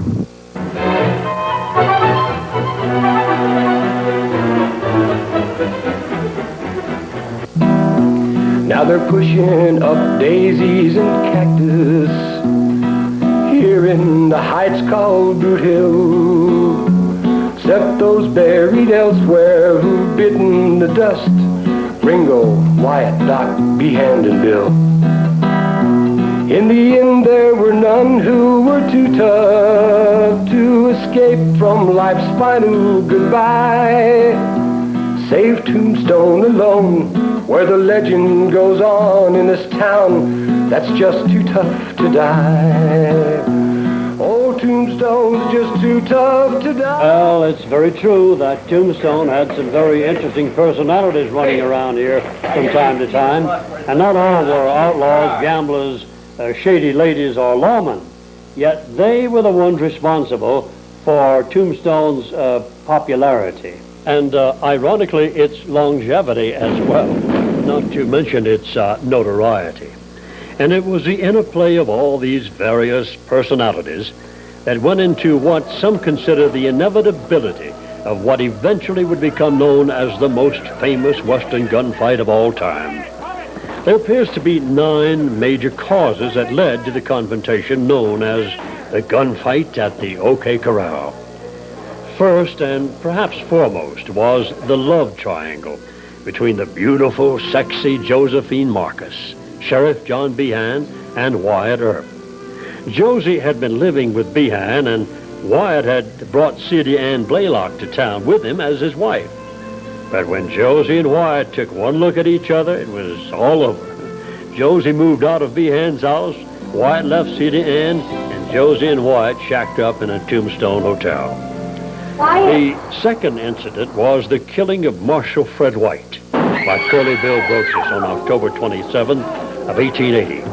Curly Bill and his cowboy friends were roughed up a bit that night by the Earps and Doc Holliday.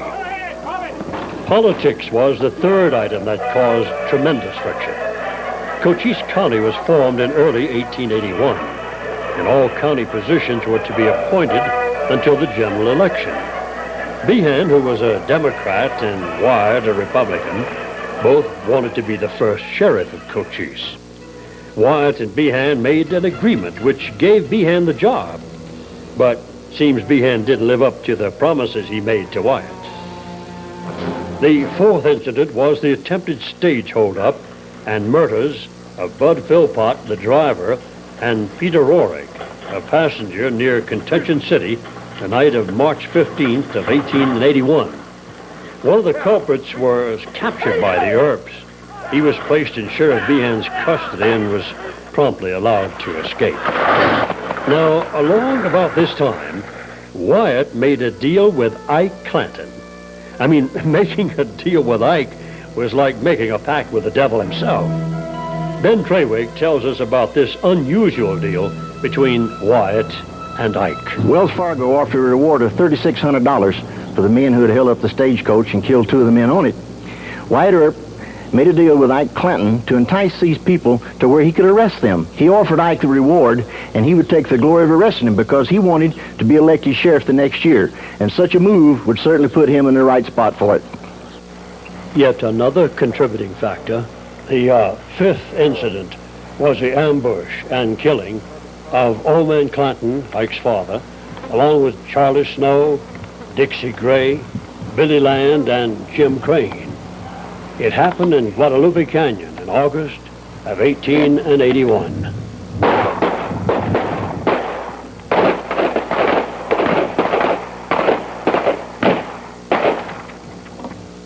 Who did the killing? Good question.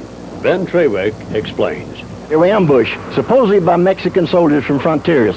There's some evidence that Wyatt Earp and his federal posse were the people who ambushed him, trying to get at Jim Crane, who was one of the stagecoach holdup men. In September of 1881, there was another stagecoach holdup, this time the Bisbee stage. The posse comprised of Wyatt Earp, Morgan Earp, Billy Breckenridge, and Marshall Williams found 2 people whom they arrested and brought to jail. These 2 people were Peter Spence and Frank Stillwell. Frank Stillwell was the deputy sheriff serving under Sheriff Johnny Behan.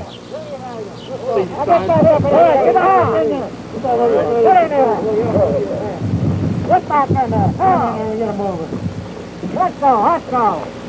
Get out of here, Saver. Get out of here. Get out of here. Yeah, boy. Yeah, get out of here.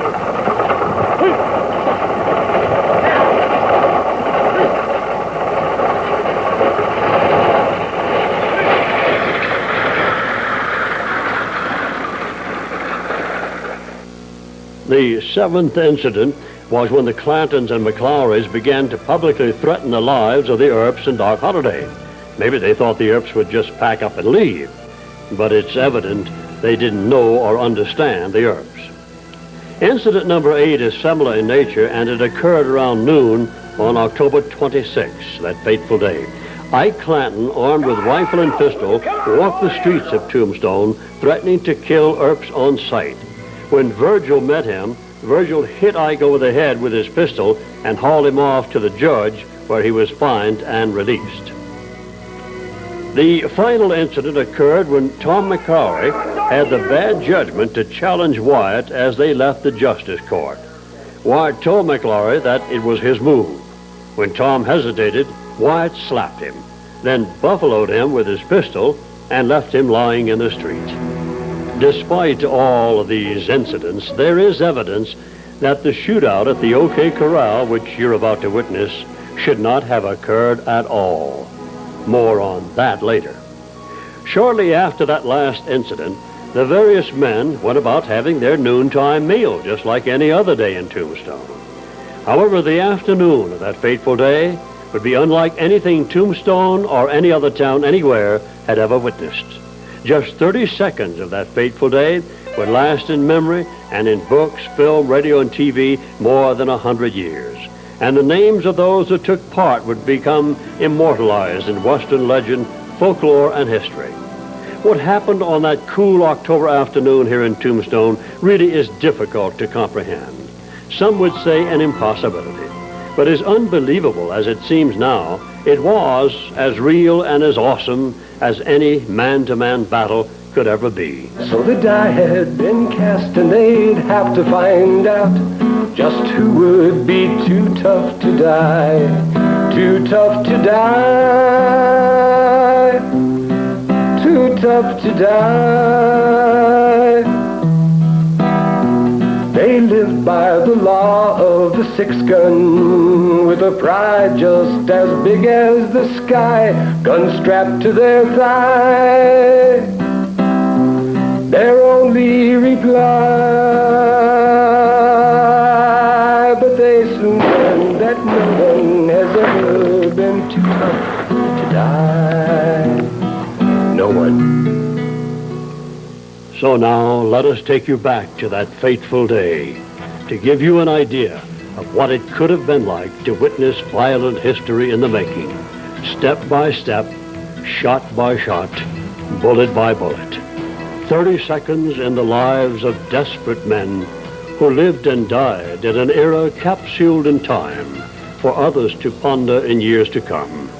The fight near the OK Corral, the most famous gunfight in Western history, occurred in Tombstone on an overcast, chilly Wednesday afternoon shortly after 2.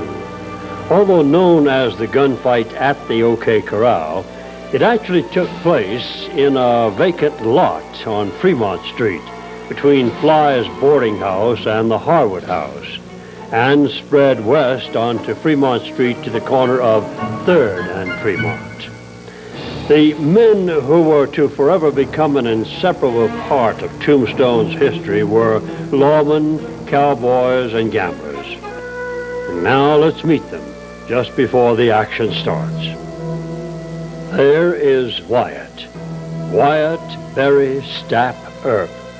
He first saw the light of day in Monmouth, Illinois, March 19, 1848.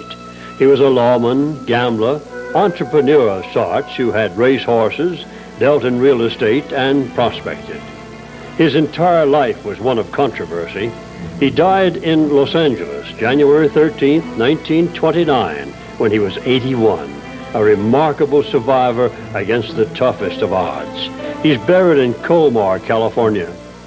Virgil Walter Earp, age 38, U.S. Deputy Marshal and City Marshal of Tombstone. Born in Hartford, Kentucky, July 18, 1843. Civil War vet. He died in Goldfield, Nevada, October 20th, 1905, and is buried in Portland, Oregon. Morgan S. Earp, age 30, Special Policeman of Tombstone, was born in Pella, Iowa, on April 24, 1851. Morgan, a younger brother of Wyatt, followed in his brother's footsteps as a lawman, gambler, and Wells Fargo shotgun guard. He was killed while playing pool in 1882. Marg was ill-tempered, tended to be violent, and as his brothers, was a friend of John H. Doc Holliday, age 30, who was born in Griffin, Georgia, on August 14, 1851. Doc was a dentist, graduating from the Pennsylvania College of Dentistry, class of 1872. A short while after that, Doc developed tuberculosis, and he moved west.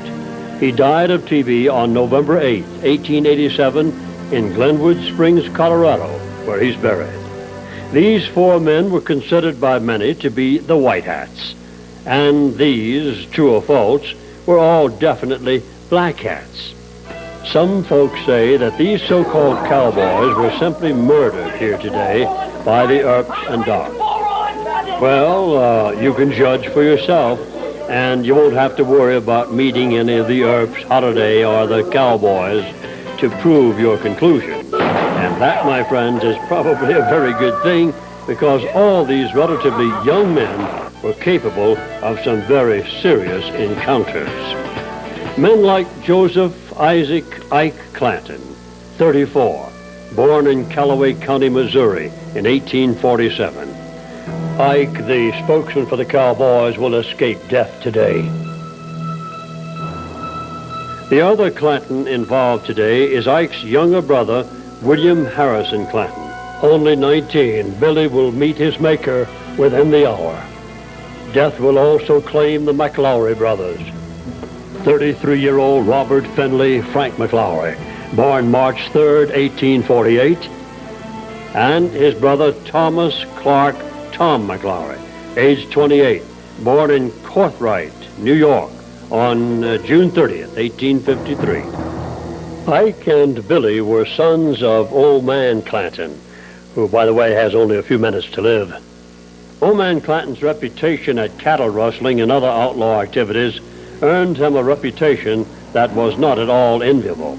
He had a ranch on the San Pedro River, which he gave to his sons in 1880, and moved to the Animas Valley in New Mexico near the Mexican border, which figured in the Clantons' cattle rustling activities across the border and in New Mexico and Arizona. The other cowboy involved, to a lesser degree, was 21-year-old William Claiborne, sometimes referred to as Billy the Kid, and not the famous one, more like an Arizona Billy. This young man quit the scene of the shootout soon after the bullets started flying. However, he was only to live about another year after showing the bad judgment of threatening buckskin Frank Leslie. He was sent to his great reward by Leslie on November 14, 1882. So there they are, the immediate participants who are destined today to become immortalized, written about, talked about, and filmed because of a violent event which lasted only 30 seconds here in Tombstone in 1881. It's now just before 2:30 p.m., October 26. Overcast sky, a bit chilly, and the Earps have been told that the cowboys are armed and have been voicing threats against them. When they learned of the cowboys' whereabouts on Fremont Street, the Earps began heading for the corner of 4th and Allen. Doc Holliday joins the Earps as they walk. Doc, already weak from tuberculosis, carries a cane to steady himself, and he wears a long gray coat, vest, and gold watch chain. Doc's armed with a nickel-plated pistol, which he carries on his left hip. And in response to a request by Virgil, at this time he exchanges his cane for Virgil Earp's sawed-off shotgun. So Doc now carries Virgil's mean-looking shotgun, and Virgil carries Doc's cane. Here they come, the Earp brothers and Doc Holliday. They'll turn left on 4th Street to meet the enemy. At this moment, the cowboys, Billy Clanton, Tom and Frank McClaury, and Billy Claiborne, are standing in the vacant lot next to Fly's, talking with Sheriff Behan. The sheriff tells them he wants them to turn in their arms. Drunken Ike, nursing a wound to the head administered by Virgil Earp earlier today, still is defiant. And it appears that Ike's younger brother, Billy, wants to avoid trouble. He even tries to get Ike to leave town. Billy holds the reins of his horse beside him. Frank McClaury, the most hostile of the cowboys, argues with Behan that if they are to be disarmed, then the Earps and Doc should also be relieved of their weapons. Frank's horse, with a rifle in its scabbard, can be seen here. Tom McClaury doesn't want to fight. He's been pistol-whipped by Wyatt about an hour ago. Billy Claiborne sure doesn't seem like he wants any part of this inevitable encounter. Claiborne was not a part of the exchanges between the Earps, Doc, and the cowboys the past 24 hours. As Sheriff Behan and the cowboys discuss the situation, some of the rustlers pass the bottle around. As the cowboys gulp the firewater and talk, the over 6-foot-tall Earps and Doc Holliday are now just past the back exit of the OK Corral and are now just seconds away from their adversaries. Behan spots the approaching Earp party about the same time the cowboys see them. They eye each other as the Earps and Doc come ever closer. Sheriff Behan leaves the cowboys to meet the Earp party in hopes of stopping them. Behan tells Virgil and his deputies not to go any further, that they'll be killed. He also tells them that he has demobilized the cowboys and told them to leave. But the lawmen refuse, seeing that Billy Clanton and Frank McClaury are wearing their pistols and plainly visible on the horses or rifles. As they approach the cowboys, an eyewitness is to testify later that Morgan Earp told Holliday to let them have it, and that Doc answered, "All right." The Earps pull their weapons as they go by Fly's establishment. The cowboys begin falling back against a wall. The Earps and Doc armed to the teeth, except Virgil, who still carries that cane, even though he has a pistol at his waist. It is at this moment that the cowboys make two mistakes. Frank McClaury drops his hand to his pistol and begins fingering the weapon. And Billy Clanton, while holding his horse, begins reaching for his 6-shooter on his right hip. Ike Clanton apparently is unarmed, as he has told the sheriff and others. At this point, All others vacate the immediate area for their own safety. And maybe some of the cowboys are having second thoughts about all this. But to back down now, well, out of the question. It would be the ultimate disgrace. There is only one way to settle all this. Wyatt, never taking an eye off the cowboys, calls out, "You've been looking for a fight. Now we'll give you one." But Virgil Earp, the presiding officer, said, "We've come down here to disarm you and arrest you. Throw up your hands. I want your guns." Virgil still carries only that cane. Apparently he feels that they can arrest the cowboys with not too much trouble. Frank McClowry grips his still holstered pistol.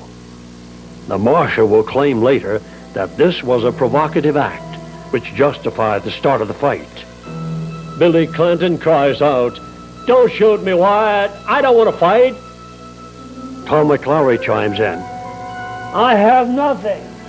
And he opens his vest with both hands to show that he is unarmed. But is he? Apparently no retreat possible for either party. In this small lot, they are practically face to face. Put up your hands! You're under arrest! Oh, I didn't Then all hell breaks loose. 5 shots are fired. The first 2 almost simultaneous. But apparently Doc gets off the first one, and it'll be one of 2 mortal wounds for Frank McClowry. He's hit in the stomach. His shirt is powder burned and smoked. Frank screams and staggers and is pulled by his horse, but he holds on to the animal and reaches again for his pistol. Shot number 2 by Morgan Earp smashes into Billy Clanton, hitting Billy in the left breast area. He's slammed back against the Harwood house. That and other wounds will mean the end for Billy. Billy got off a shot that went wild as he was hit. Shot number 4, this one from Morgan again at Billy. It hits Billy in his right gun hand, yet Billy still manages to hold on to that weapon. The 5th shot is an accidental one by Wyatt, when Ike Clanton runs up to him and grabs his arm. Ike pushes Wyatt, and there's a brief lull in the firing. Then Ike slams Wyatt against the wall of Fly's boarding house. Ike wants nothing to do with all this, and he runs around the corner of Fly's and into the building. Billy the Kid Claiborne, as well as Ike Clanton, have now fled the scene. Neither of them wounded or hurt. More shots are fired, but all miss. The cowboys have not been effective in their firing, while 2 of them have been hit and are mortally or seriously wounded. But now the cowboys seem to be in a better position. Tom McClowry is still hanging on to his horse, and he uses it as a shield. And his chief target is Morgan Earp. Doc Holliday now takes his shotgun from under his coat and singles out Tom as a target. Virgil Earp, sensing mortal danger to Brother Morgan, finally switches that cane to his other hand and with his right draws his pistol. Billy Clanton, also wounded, still in the fight. He fires at Virgil and misses. Then Tom McClowry fires, and the bullet strikes Morgan in the back. It enters his right shoulder and goes through his back and exits his right shoulder. Morgan falls. Wyatt fires at Tom after seeing his brother go down, but Tom's horse shields him. But only for a moment, then it rebels, and Tom has to let go of the saddle horn. Other shots are fired, no hits. Tom McClowry's horse is out of control, and he's spun around and is being pushed almost straight at Doc Holliday and that awesome sawed-off shotgun. It's pointed right at him. Meantime, Frank McClowry manages to get a shot off from under the neck of his horse, and the bullet strikes Virgil in the fleshy part of his right calf and exits the leg. Virgil starts to go down, but steadies himself. It is here that Doc Holliday probably saves Virgil's life. Tom is looking right at Doc's sawed-off shotgun at close range. Doc lets go a blast into the exposed right rib cage of Tom just as Tom lifts his arm in protection. Tom receives a full blast of 12 steel balls, and he's rocked back by the shot. More missed shots. Already mortally wounded Billy Clanton fires at Virgil and misses. Virgil returns the fire. 3 shots. The first one hits Billy just below the rib cage. Tom McLaury has now collapsed. He can't talk, and he's breathing his last. Virgil and Billy still fire at each other, missing. Frank McLaury now fires at Doc Holliday. The bullet goes into Doc's coat pocket, would you believe? And it runs along the back, inside of his coat, then lodges in Doc's pistol holster. Doc's rear is burned by the bullet, and it causes him to think he's hit, and he cries out, "I'm shot right through!" Wyatt fires at Frank and misses, as does Doc's blast at Frank. The third bullet, this one from the wounded Morgan Earp, explodes into the head of Frank. The shot almost sends Frank over on his head. He crashes into the ground. His pistol flies, and he's shaking in shock from the death bullet. Frank tries, but can't speak a word. Morgan says simply, "I got him." The fight near the OK Corral is all over. Frank and Tom die in a house across the street. Billy Clanton, hit at least 3 times, tells people, "I was murdered here today. Leave me alone. I want to die peacefully." And he does so within the hour. 30 seconds of violence. 30 shots fired, resulting in 3 dead, 2 wounded, 1 bruised, 3 unhurt. And it leaves a town that will still be talking about and dealing with what happened here today more than 100 years later. Wyatt! Hey, nice ending to a true story, right? I mean, the white hats got the black hats and Wyatt got the girl. End of story. Finito. Period. Not quite. There's more. Oh, some would say it was cut and dried. The Earps and Holiday wanted blood here today, and so did the Cowboys. But maybe, just maybe, that is not what they wanted. Ben Trawick strongly suggests that this entire bloody affair here was, are you ready for this now, was an accident. Yes, I believe the greatest gunfight of all time was an accident. Actually, it was a confrontation that got out of hand. But let's see the reasons why it was an accident. Let's take the Earps first. If the Earps really wanted to kill the Cowboys, why didn't Virgil shoot Ike on the street when he was in defiance of the law, waving a Winchester, saying he wanted to kill Earps? He could have shot him in cold blood, and no jury in the country would have convicted him. But he didn't. He hit him over the head with his gun barrel, buffaloed him, as they say, and dragged him off to court, where he was fined and released. If they really wanted to kill the Cowboys, why didn't Wyatt shoot Tom McLaury when he challenged him on the street? If Cole of the West said he was challenged, he could have killed Tom, and no jury would have convicted him. But he didn't. He just hit him over the head with that gun barrel and left him lying in the street. When they came down to the OK Corral, Wyatt was told by Sheriff Behan that he had disarmed the Cowboys, and Wyatt put his gun back in his coat pocket. So it was evident that he wasn't ready for a gunfight. Virgil, the town marshal, brandished a cane and told the Cowboys that they were under arrest. This cane was in his gun hand. He had to discard the cane and then reach for his gun. Does that sound like a man who was ready to fight? Absolutely not. Now let's take the Cowboy side. If the Cowboys really intended to kill Earps, why didn't he shoot the Earps as he came down the street toward the OK Corral? Both McLaury brothers were expert with revolver and rifle. They didn't do that. They waited till they got down for a talk. Where were their big guns? John Ringo, Finn Clanton, Harry Head, and Tall Bell.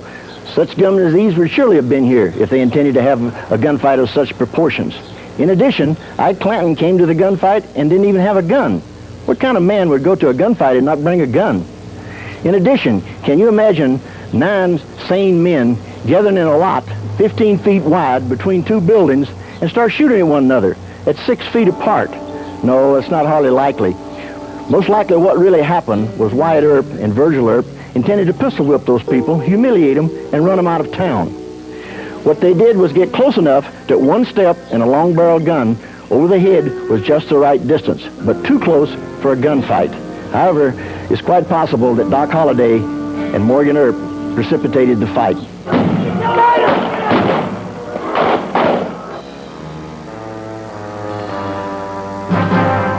The funeral for the McLaury brothers and Billy Clanton was one of the largest ever witnessed in Tombstone. The bodies of the 3 dead men were dressed in expensive clothes and placed in fine caskets. A large sign was placed above the bodies. It reads, "Murdered in the streets of Tombstone." Morgan and Virgil recovered from their wounds only to meet the Grim Reaper later on. And as we mentioned, Doc got only a bullet burn on his rear end, and Wyatt didn't get a scratch. Some may have considered the gunfight murder, but the judge thought otherwise. After reading and hearing all the testimony, he declared, in view of the circumstances and facts in this case, I cannot resist the conclusion that the defendants, meaning the Earps and Doc Holliday, were fully justified in committing these homicides, that it was a necessary act done in the discharge of official duty. The Earps and Doc were released from all charges. The cowboys didn't like the judge's decision at all.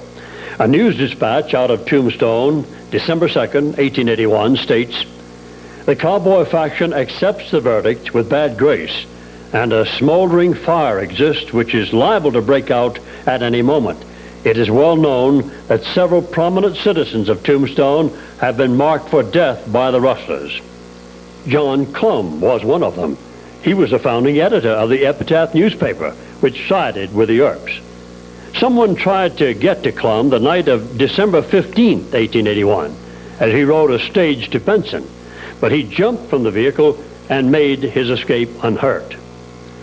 If the gunfight was indeed an accident, the violent acts following it were not. As we mentioned, the cowboys had vowed to put things right between them, the Earps, and Doc.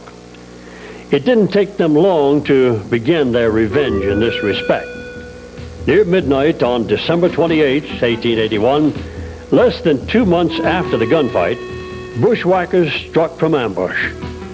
Marshal Virgil Earp, not yet fully recovered from gunfight wounds, began crossing 5th Street after leaving the Oriental Saloon. As he neared the palace, the flame and roar of gunshots splashed at him from the nearby darkness. The ambushes were concealed there on the 2nd story of a 2-story building being constructed for the Huachuca Water Company. One of the bullets struck Virgil, badly shattering his left arm. Another bullet entered his left side. The bullet and buckshot wounds crippled Virgil for life. The men responsible for that attack were Ike and Fen Clinton, Frank Stilwell, Johnny Barnes, Johnny Ringo, Hank Swilling, and Pete Spencer. They were charged with attempted murder, but due to a technicality, the case was thrown out of court. Only a few weeks passed when assassins struck again. It was March 18th, 1882, and this time the victim was Morgan Earp. Morgan was playing pool in Hatch's saloon when a shot fired from the darkness of an alley struck Morgan in the back. 2 of 4 men charged with Morgan's murder were Pete Spencer and Frank Stilwell. Morgan's body was sent to Colton, California for burial. Doc, Wyatt, and others accompanied Morgan's body as far as Tucson, fearing yet another ambush. By this time, Wyatt was ready to begin his own personal war of vengeance. Because of Virgil's injuries, Wyatt had just been named a deputy U.S. Marshal. He was again a lawman. So it was as Marshal Earp that Wyatt left the California-bound train carrying his brother's body. And as he did so, he caught a glint of light from gun barrels. And he screamed. Hey, Two you! figures leaped up and ran. Stop! Jumping the track, Wyatt chased a familiar figure, that of Frank Stillwell. Wyatt, with Doc nearby, knew what he had to do when Stillwell called his name. Don't shoot me, Wyatt!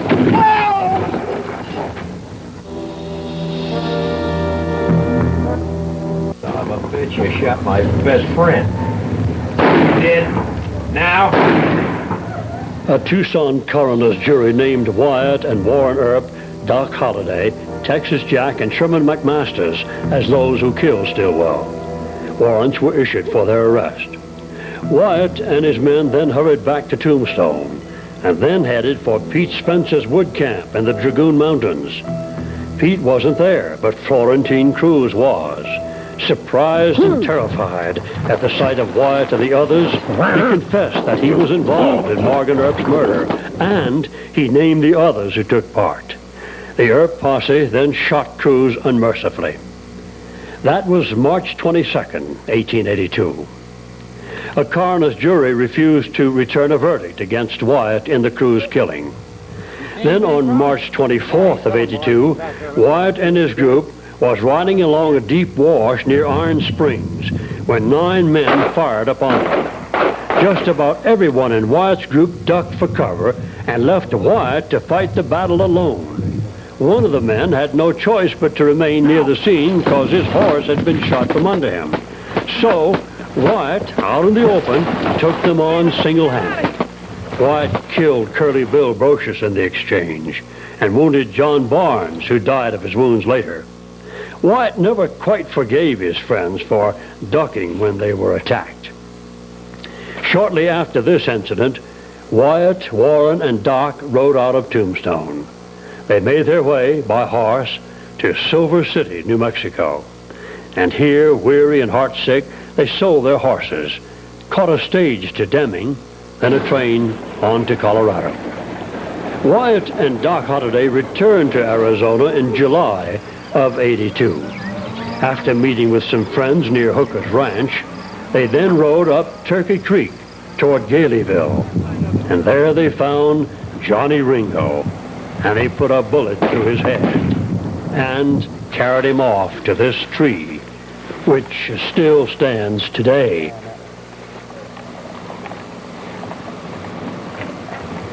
It was the bloody end to the cowboy outlaw gang, and coincidentally, it also would signal the end of the Earp faction as well. Those who survived would go on to other things, and eventually to their final rewards.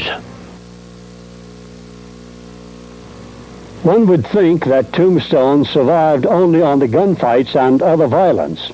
Not so. There were many unsung heroes and heroines here at one time or another. They were the doctors, the merchants, the soldiers at nearby Fort Huachuca, the miners, those who built the railroads, right? And, of course, there were the wives of all these people that we've mentioned. Let's don't forget the children. Yes, the children who, like their mothers, survived unbelievable odds. And then there were the legitimate ranchers who worked these areas, this hot, desolate country, day in and day out. They rode the range in the bitter cold of winter and the blazing heat of summer. Most of these, we mentioned, never made the history books or became the subjects of films and videos, but they were all important to the settling of the West, to be sure. And let's not forget the Indians, some of whom fought alongside the white man, the Anglos, the Hispanics, and the black buffalo soldiers. Yes, there were uncounted others here as well. Yet they have no monuments, not even headstones, some of them. So let this be their epitaph. You who lie cradled in the womb of eternity, who came to this once barren and hostile land to labor in that legion of honored fraternity with all your heart and with your hand. Hear us as we whisper our gratitude. Can you hear us in your solitude? A humble prayer and praise for you alone, who carved and shaped this place we now call home. Rest in peace, you noble clan, and we'll do our best to carry on as best we can. And what about Wyatt and Josie? Did they, in the end, find that peace they sought? Yes, you could say that they did, but it took them a while. They lived all over the Southwest, went up to Alaska, but eventually came back to California to remain. Wyatt died peacefully in Los Angeles on January 13th, 1929. He was 81. His beautiful Josie went on to live another 15 years. She didn't die until 1944. She apparently was the last of the adult survivors directly involved with one of the principals in the shootout near the OK Corral. She's buried in Colmar, California, beside her hero, Wyatt Berry Stapp Earp, the Lion of Tombstone.